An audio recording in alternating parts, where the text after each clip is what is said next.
ici, on est dans la recherche technologique du CEA, qui en fait travaille sur tout ce qui est micro-nanotechnologie, microélectronique, biotechnologie, mais aussi tout ce qui est nouveaux matériaux, logiciels, et puis les nouvelles énergies, donc en perspective du développement durable.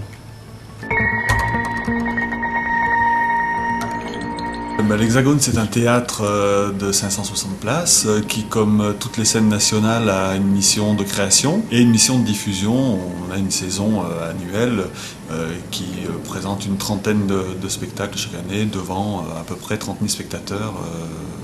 On a une troisième mission dans le projet de l'Hexagone, c'est une mission de recherche, ce qui nous a conduit à créer un festival. Les rencontres I, c'est les rencontres de l'imaginaire. L'idée, c'est que entre le monde de l'art, de la science et de l'entreprise, peut-être qu'on aurait un imaginaire commun. On a appris à travailler avec les gens du monde de la science, et donc dans la foulée, on a créé l'atelier Art Science.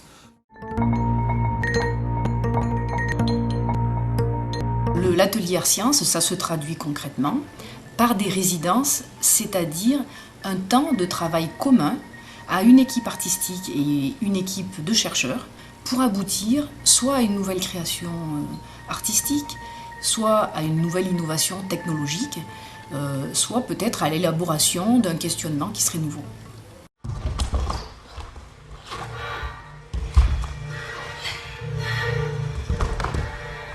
Une première expérience, c'est par exemple la résidence qu'on a pu conduire avec Annabelle Bonnery, donc la compagnie L'Annabelle, où autour de la capture de mouvement, on a utilisé les derniers capteurs de mouvement développés par le CEA et aujourd'hui industrialisés par la start-up Movea pour donc capter les mouvements de la danseuse et lui permettre de synchroniser les sons de sa chorégraphie sur les mouvements de son corps. Donc en quelque sorte, elle devient instrument de musique de sa chorégraphie, c'est-à-dire que son corps lui sert d'instrument de musique et elle en joue pour produire les sons de sa chorégraphie.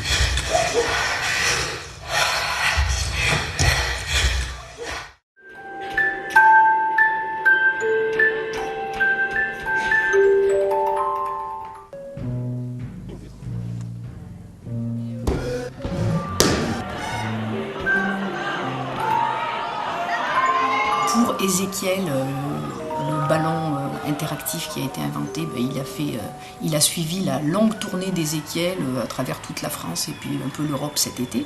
Il faut que le geste, ou que le son plutôt, suive le geste immédiatement. Donc on a développé un système qui réagit avec un temps de latence maximum de 5 millisecondes.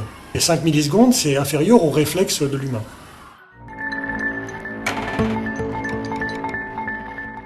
Bien sûr, les applications des motion pods se limitent absolument pas à la sphère de la culture, bien entendu. Il y a d'autres applications dans le domaine du jeu, dans le domaine du sport, dans le domaine de la santé, par exemple pour le maintien à domicile des personnes âgées et dépendantes.